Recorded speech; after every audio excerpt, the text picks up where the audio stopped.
भगवान विष्णु तिरुपति बालाजी कैसे बने। एक बार समस्त देवताओं ने मिलकर एक यज्ञ करने का निश्चय किया। यज्ञ की तैयारी पूर्ण हो गई, तभी वेद ने एक प्रश्न किया तो एक व्यवहारिक समस्या आ खड़ी हुई। ऋषि मुनियों द्वारा किए जाने वाले यज्ञ की हविष्य तो देवगण ग्रहण करते थे, लेकिन देवों द्वारा किए गए यज्ञ की पहली आहुति किसकी होगी, यानी सर्वश्रेष्ठ देव का निर्धारण जरूरी था, जो फिर अन्य सभी देवों को यज्ञ भाग प्रदान करे। एक ब्रह्मा विष्णु महेश परम आत्मा है, इनमें से श्रेष्ठ कौन है, इसका निर्णय आखिर हो तो कैसे। भृगु ने इसका दायित्व संभाला। वह देवों की परीक्षा लेने चले। ऋषियों से विदा लेकर वह सर्वप्रथम अपने पिता ब्रह्मदेव के पास पहुँचे। दो ब्रह्मा जी की परीक्षा लेने के लिए भृगु ने उन्हें प्रणाम नहीं किया। इससे ब्रह्मा जी अत्यंत कुपित हुए और उन्हें शिष्टता सिखाने का प्रयत्न किया। भृगु को गर्व था कि वह तो परीक्षक है, परीक्षा लेने आए हैं, पिता पुत्र का आज क्या रिश्ता। भृगु ने ब्रह्मा देव से अशिष्टता कर दी। ब्रह्मा जी का क्रोध बढ़ गया और अपना कमंडल लेकर पुत्र को मारने भागे। भृगु किसी तरह वहां से जान बचाकर भाग चले आए। इसके बाद वह शिव जी के लोक कैलाश गए। भृगु ने फिर से धृष्टता की, बिना कोई सूचना का शिष्टाचार दिखाए या शिव गणों से आज्ञा लिए सीधे वहां पहुंच गए, जहां शिव जी माता पार्वती के साथ विश्राम कर रहे थे। आए तो आए, साथ ही अशिष्टता का आचरण भी किया। शिव जी शांत रहे, पर भृगु न समझे। शिव जी को क्रोध आया तो उन्होंने अपना त्रिशूल उठाया। भृगु वहां से भागे। अंत में वह भगवान विष्णु के पास क्षीर सागर पहुँचे। श्री हरि शेष शैया पर लेटे निद्रा में थे और देवी लक्ष्मी उनके चरण दबा रही थी। महर्षि भृगु दो स्थानों से अपमानित करके भगाए गए थे। उनका मन बहुत दुखी था। विष्णु जी को सोता दे। उन्हें न जाने क्या हो गया और उन्होंने विष्णु जी को जगाने के लिए उनकी छाती पर एक लात जमा दी। विष्णु जी जाग उठे और भृगु से बोले, हे ब्राह्मण देवता, मेरी छाती वज्र समान कठोर है और आपका शरीर तप के कारण दुर्बल है। कहीं आपके पैर में चोट तो नहीं आई? आपने मुझे सावधान करके कृपा की है। आपका चरण चिन्ह मेरे वक्ष पर सदा अंकित रहेगा। भृगु को बड़ा आश्चर्य हुआ। उन्होंने तो भगवान की परीक्षा लेने के लिए यह अपराध किया था, परंतु भगवान तो दंड देने के बदले मुस्करा रहे थे। उन्होंने निश्चय किया कि श्रीहरि जैसी विनम्रता किसी में नहीं। वास्तव में विष्णु ही सबसे बड़े देवता है। लौट करके उन्होंने सभी ऋषियों को पूरी घटना सुनाई। सभी ने एक मत से यह निर्णय किया कि भगवान विष्णु को ही यज्ञ का प्रधान देवता समझकर मुख्य भाग दिया जाएगा। लेकिन लक्ष्मी जी ने भृगु को अपने पति की छाती पर लात मारते देखा तो उन्हें बड़ा क्रोध आया, परंतु उन्हें इस बात पर क्षोभ था कि श्रीहरि ने उद्दंड को दंड देने के स्थान पर उसके चरण पकड़ लिए और उल्टे क्षमा मांगने लगे। क्रोध से तमतमाई महालक्ष्मी को लगा कि वह जिस पति को संसार का सबसे शक्तिशाली समझती है, वह तो निर्बल है। यह धर्म की रक्षा करने के लिए अधर्मियों एवं दुष्टों का नाश कैसे करते होंगे। महालक्ष्मी ग्लानि में भर गई और मन श्रीहरि से उचाटन हो गया। उन्होंने श्रीहरि और बैकुंठ लोक दोनों के त्याग का निश्चय कर लिया। स्त्री का स्वाभिमान उसके स्वामी के साथ बंधा होता है। उनके समक्ष कोई स्वामी पर प्रहार कर गया और स्वामी ने प्रतिकार भी न किया। यह बात मन में कौंधती रही। यह स्थान वास के योग्य नहीं, पर त्याग कैसे करें? श्रीहरि से ओझल होकर रहना कैसे होगा? वह उचित समय की प्रतीक्षा करने लगी। श्रीहरि ने हिरण्याक्ष के कोप से मुक्ति दिलाने के लिए वराह अवतार लिया और दुष्टों का संहार करने लगे। महालक्ष्मी के लिए यह समय उचित लगा। उन्होंने बैकुंठ का त्याग कर दिया और पृथ्वी पर एक वन में तपस्या करने लगी। तप करते करते उन्होंने अपना शरीर छोड़ दिया। विष्णु जी वराह अवतार का अपना कार्य पूर्ण कर वैकुंठ लौटे तो महालक्ष्मी नहीं मिली। वह उन्हें खोजने लगे। श्रीहरि ने उन्हें तीनों लोकों में खोजा, किंतु तप करके माता लक्ष्मी ने भ्रमित करने की अनुपम शक्ति प्राप्त कर ली थी। उसी शक्ति से उन्होंने श्रीहरि को भ्रमित रखा। आखिर श्रीहरि को पता लग ही गया, लेकिन तब तक वह शरीर छोड़ चुकी थी। दिव्य दृष्टि से उन्होंने देखा कि लक्ष्मी जी ने चोलराज के घर में जन्म लिया है। श्रीहरि ने सोचा कि उनकी पत्नी ने उनका त्याग सामर्थ्यहीन समझने के भ्रम में किया है, इसलिए वह उन्हें पुनः प्राप्त करने के लिए अलौकिक शक्तियों का प्रयोग नहीं करेंगे। महालक्ष्मी ने मानव रूप धरा है, तो अपनी प्रिय पत्नी को प्राप्त करने के लिए वह भी साधारण मानवों के समान व्यवहार करेंगे और महालक्ष्मी जी का हृदय और विश्वास जीतेंगे। भगवान ने श्रीनिवास का रूप धरा और पृथ्वी लोक पर चोलनरेश के राज्य में निवास करते हुए महालक्ष्मी से मिलन के लिए उचित अवसर की प्रतीक्षा करने लगे। राजा आकाशराज निःसंतान थे। उन्होंने शुकदेव जी की आज्ञा से संतान प्राप्ति यज्ञ किया। यज्ञ के बाद यज्ञशाला में ऋषियों ने राजा को हल जोतने को कहा गया।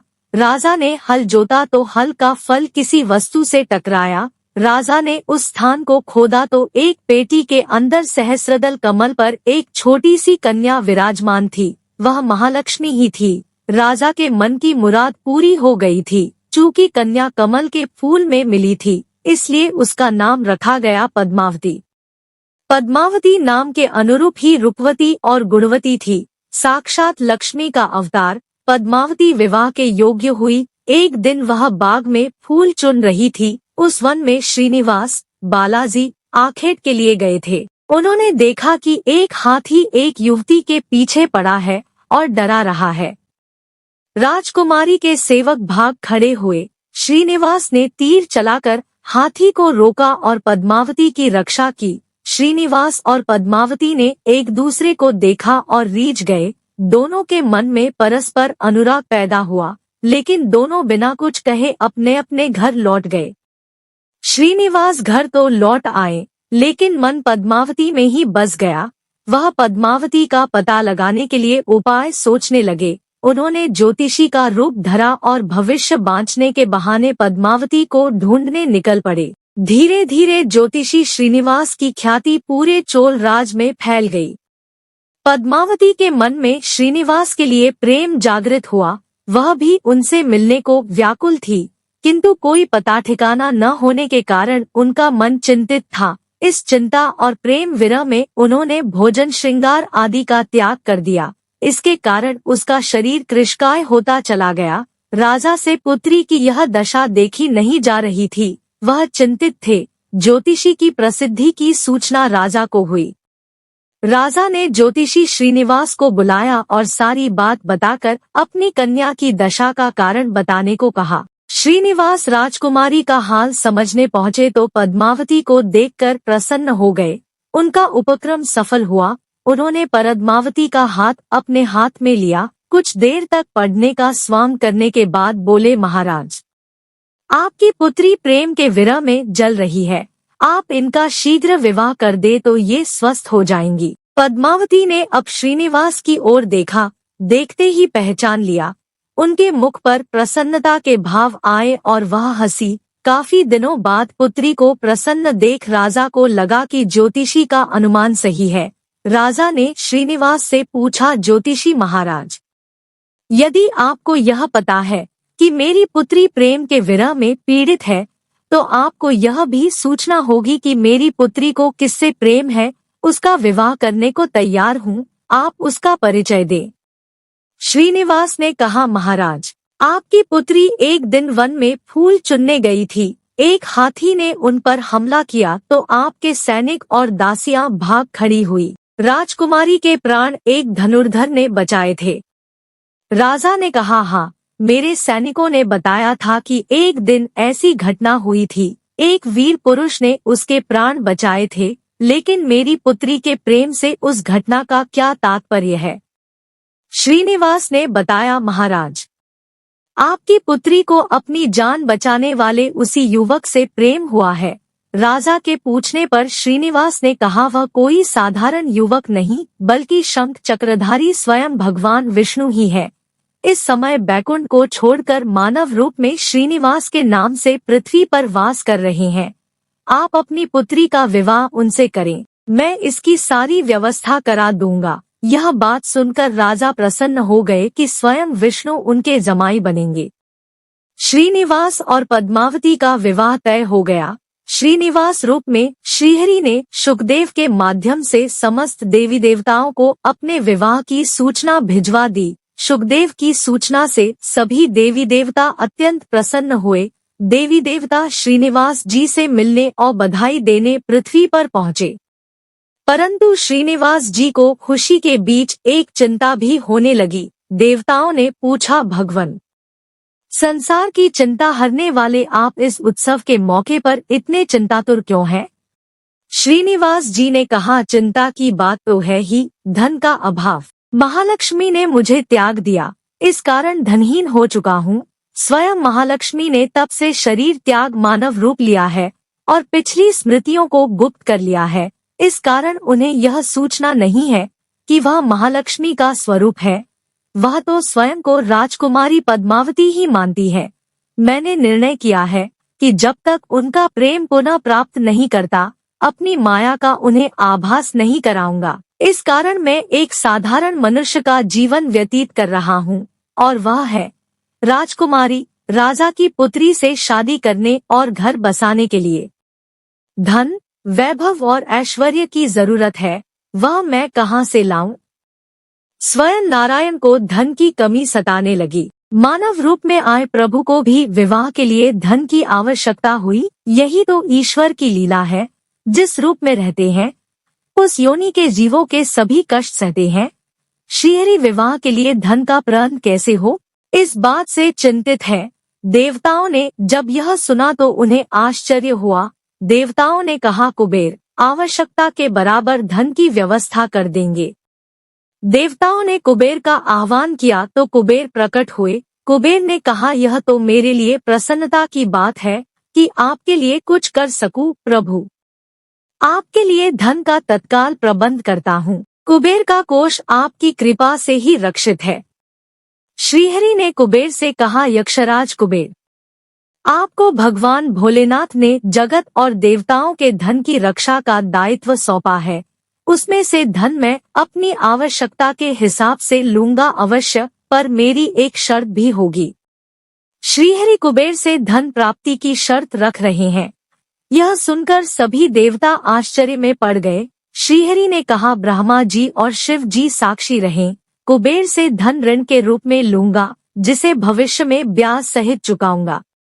श्रीहरि की बात से कुबेर समेत सभी देवता विस्मय में एक दूसरे को देखने लगे। कुबेर बोले, भगवान, मुझसे कोई अपराध हुआ तो उसके लिए क्षमा कर दें, पर ऐसी बात न कहें।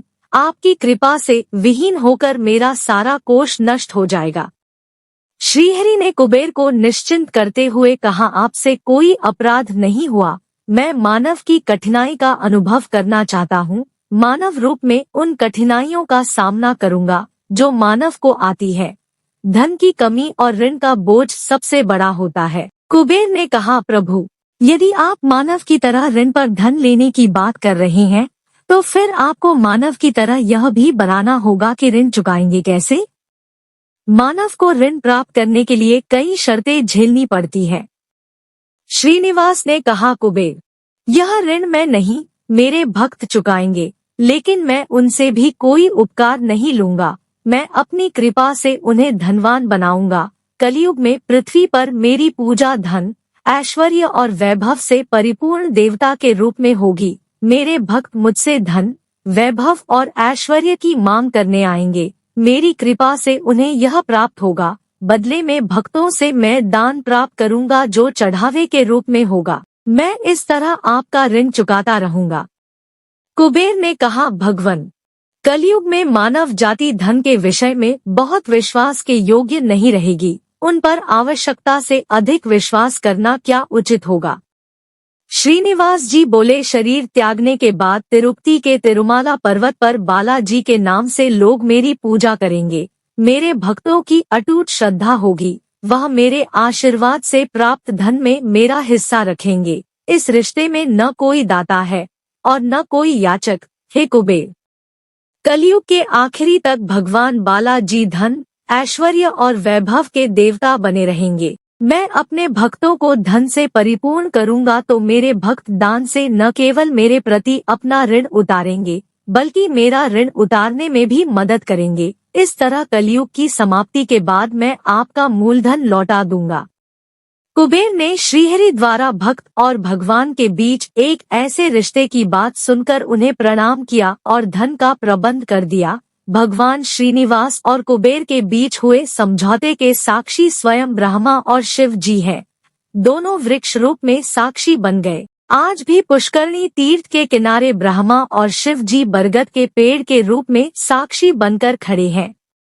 ऐसा कहा जाता है कि निर्माण कार्य के लिए स्थान बनाने के लिए इन दोनों पेड़ों को जब काटा जाने लगा तो उनमें से खून की धारा फूट पड़ी। पेड़ काटना बंद करके उसकी देवता की तरह पूजा होने लगी। इस तरह भगवान श्रीनिवास, बालाजी और पद्मावती महालक्ष्मी का विवाह पूरे धूमधाम से हुआ, जिसमें सभी देवगण पधारे। भक्त मंदिर में दान देकर भगवान पर चढ़ा ऋण उतार रहे हैं, जो कलयुग के अंत तक जारी रहेगा। एक श्री पद्मावती समोवर मंदिर, तिरुचनूर, इसे अलमेलुमंगपुरम भी कहते हैं, तिरुपति से 5 किलोमीटर दूर है। यह मंदिर भगवान श्री वेंकटेश्वर विष्णु की पत्नी श्री पद्मावती लक्ष्मी जी को समर्पित है। कहा जाता है कि तिरुमला की यात्रा तब तक पूरी नहीं हो सकती जब तक इस मंदिर के दर्शन नहीं किए जाते। तिरुमला में सुबह 10:30 बजे से दोपहर 12 बजे तक कल्याणोत्सव मनाया जाता है। यहाँ दर्शन सुबह 6:30 बजे से शुरू हो जाता है। शुक्रवार को दर्शन सुबह 8 बजे के बाद शुरू होता है। तिरुपति से तिरुचनूर के बीच दिन भर बसें चलती हैं। 2 श्री गोविंदराजस्वामी मंदिर, श्री गोविंदराजस्वामी भगवान बालाजी के बड़े भाई है। यह मंदिर तिरुपति का मुख्य आकर्षण है। इसका गोपुरम बहुत ही भव्य है, जो दूर से ही दिखाई देता है। इस मंदिर का निर्माण संत रामानुजाचार्य ने 1130 ईस्वी में की थी। गोविंदराजस्वामी मंदिर में होने वाले उत्सव और कार्यक्रम वेंकटेश्वर मंदिर के समान ही होते हैं। वार्षिक ब्रह्मोत्सव वैशाख मास में मनाया जाता है। इस मंदिर के प्रांगण में संग्रहालय और छोटे छोटे मंदिर हैं, जिनमें भी पार्थसारथी, गोड़ा देवी आंदल और पुंडरिकावल्ली का मंदिर शामिल है। मंदिर की मुख्य प्रतिमा शयन मूर्ति भगवान की निद्रालीन अवस्था है। दर्शन का समय है प्रातः 9:30 से दोपहर 12:30, दोपहर 1 बजे से शाम 6 बजे तक और शाम 7 से रात 8:45 बजे तक। 3 श्री कोदंडरामस्वामी मंदिर, यह मंदिर तिरुपति के मध्य में स्थित है। यहाँ सीता, राम और लक्ष्मण की पूजा होती है। इस मंदिर का निर्माण चोल राजा ने 10वीं शताब्दी में कराया था। इस मंदिर के ठीक सामने आंजनेय स्वामी का मंदिर है, जो श्री कोदंडरामस्वामी मंदिर का ही उपमंदिर है। उगड़ी और श्री रामनवमी का पर्व यहाँ बड़े धूमधाम से मनाया जाता है। 4 श्री कपिलेश्वर स्वामी मंदिर, कपिला तीर्थम भारत के आंध्र प्रदेश के चित्तूर जिले में तिरुपति में स्थित एक प्रसिद्ध शिव मंदिर और तीर्थम है। माँ यह मूर्ति कपिला मुनि द्वारा स्थापित की गई था और इसलिए यहाँ भगवान शिव को कपिलेश्वर के रूप में जाना जाता है। यह तिरुपति का एकमात्र शिव मंदिर है। यह तिरुपति शहर से 3 किलोमीटर दूर उत्तर में तिरुमला की पहाड़ियों के नीचे और तिरुमाला जाने के मार्ग के बीच में स्थित है। कपिल तीर्थम जाने के लिए बस, ऑटो रिक्शा यातायात का मुख्य साधन है और सरलता से उपलब्ध भी है। 5 यहाँ पर कपिला तीर्थम नामक पवित्र नदी भी है, जो सप्तगिरी पहाड़ियों में से बहती पहाड़ियों से नीचे कपिल तीर्थम में आती है, जो अति मनोरम लगता है। इसे अलिपिरी तीर्थम के नाम से भी जाना जाता है। यहाँ पर श्री वेणुगोपाल और लक्ष्मी नारायण के साथ गौ माता कामधेनु कपिला गाय का यह हनुमान जी का अनुपम मंदिर भी स्थित है। यहाँ महाब्रह्मोत्सव, महाशिवरात्रि, स्कंद षष्ठी और अन्नभिषेकम बड़े धूमधाम से मनाया जाता है। वर्षा ऋतु में झरने के आसपास का वातावरण बहुत ही मनोरम होता है। 6 श्री कल्याण वेंकटेश्वर स्वामी मंदिर, यह मंदिर तिरुपति से 12 किलोमीटर पश्चिम में श्रीनिवास मंगापुरम में स्थित है। पौराणिक कथाओं के अनुसार श्री पद्मावती से शादी के बाद तिरुमला जाने से पहले भगवान वेंकटेश्वर यहाँ ठहरे थे। यहाँ स्थापित भगवान वेंकटेश्वर की पत्थर की विशाल प्रतिमा को रेशमी वस्त्रों, आभूषणों और फूलों से सजाया गया है। वार्षिक ब्रह्मोत्सव और साक्षात्कार वैभव यहाँ धूमधाम से मनाया जाता है। 7. श्री कल्याण वेंकटेश्वर स्वामी मंदिर। यह मंदिर तिरुपति से 40 किलोमीटर दूर नारायणवनम में स्थित है। भगवान श्री वेंकटेश्वर और राजा आकाश की पुत्री देवी पद्मावती यही परिणय सूत्र में बंधे थे। यहाँ मुख्य रूप से श्री कल्याण वेंकटेश्वर स्वामी की पूजा होती है। यहाँ 5 उपमंदिर भी हैं। श्री देवी पद्मावती मंदिर, श्री आंडाल मंदिर, भगवान रामचंद्र जी का मंदिर, श्री रंगानायकुल मंदिर और श्री सीता लक्ष्मण मंदिर। इसके अलावा मुख्य मंदिर से जुड़े 5 अन्य मंदिर भी हैं। श्री पराशरेश्वर स्वामी मंदिर, श्री वीरभद्र स्वामी मंदिर, श्री शक्ति विनायक स्वामी मंदिर, श्री अगस्त्येश्वर स्वामी मंदिर और अवनक्षम्मा मंदिर। वार्षिक ब्रह्मोत्सव मुख्य मंदिर श्री वीरभद्र स्वामी मंदिर और अवनक्षम्मा मंदिर में मनाया जाता है। 8. श्री वेद नारायण स्वामी मंदिर। नगलपुरम का यह मंदिर तिरुपति से 70 किलोमीटर दूर है। माना जाता है कि भगवान विष्णु ने मत्स्य अवतार लेकर सोमकुरु नामक राक्षस का यहीं पर संहार किया था। मुख्य गर्भगृह में विष्णु की मत्स्य रूप में प्रतिमा स्थापित है, जिनके दोनों ओर श्रीदेवी और भूदेवी विराजमान है। भगवान द्वारा धारण किया हुआ सुदर्शन चक्र सबसे अधिक आकर्षक लगता है। इस मंदिर का निर्माण विजयनगर के राजा श्री कृष्णदेव राय ने करवाया था। यह मंदिर विजयनगर की वास्तुकला के दर्शन कराता है। मंदिर में मनाया जाने वाला मुख्य उत्सव ब्रह्मोत्सव और सूर्य पूजा है। यह पूजा फाल्गुन मास की 12वीं, 13वीं और 14वीं तिथि को होती है। इस दौरान सूर्य की किरण प्रातः 6 बजे से 6:15 तक मुख्य प्रतिमा पर पड़ती है। ऐसा लगता है मानो सूर्य देव स्वयं भगवान की पूजा कर रहे हों। 9. श्री वेणुगोपाल स्वामी मंदिर। यह मंदिर तिरुपति से 58 किलोमीटर दूर कारवेतींद्रम में स्थित है। यहाँ मुख्य रूप से भगवान वेणुगोपाल की प्रतिमा स्थापित है। उनके साथ उनकी पत्नियां श्री रुक्मणी अम्मवरू और श्री सत्सभामा अम्मवरू की भी प्रतिमा स्थापित है। यहाँ एक उपमंदिर भी है। 10. श्री प्रसन्ना वेंकटेश्वर स्वामी मंदिर। माना जाता है कि श्री पद्मावती अम्मवरू से विवाह के पश्चात श्री वेंकटेश्वर स्वामी अम्मवरू ने यहीं अप्पलाई गुंटा पर श्री सिद्धेश्वर और अन्य शिष्यों को आशीर्वाद दिया था। आंजनेय स्वामी को समर्पित इस मंदिर का निर्माण कारवेतींद्र के राजाओं ने करवाया था। कहा जाता है कि आनुवांशिक रोगों से ग्रस्त रोगी अगर यहाँ आकर वायुदेव की प्रतिमा के आगे प्रार्थना करे तो भगवान जरूर सुनते हैं। यहाँ देवी पद्मावती और श्री अंदल की मूर्तियां भी हैं। साल में एक बार ब्रह्मोत्सव मनाया जाता है। 11. श्री चेन्नाकेश्वर स्वामी मंदिर। तल्लपका तिरुपति से 100 किलोमीटर दूर है। यह श्री अन्नामचार्य संकीर्तन आचार्य का जन्म स्थान है।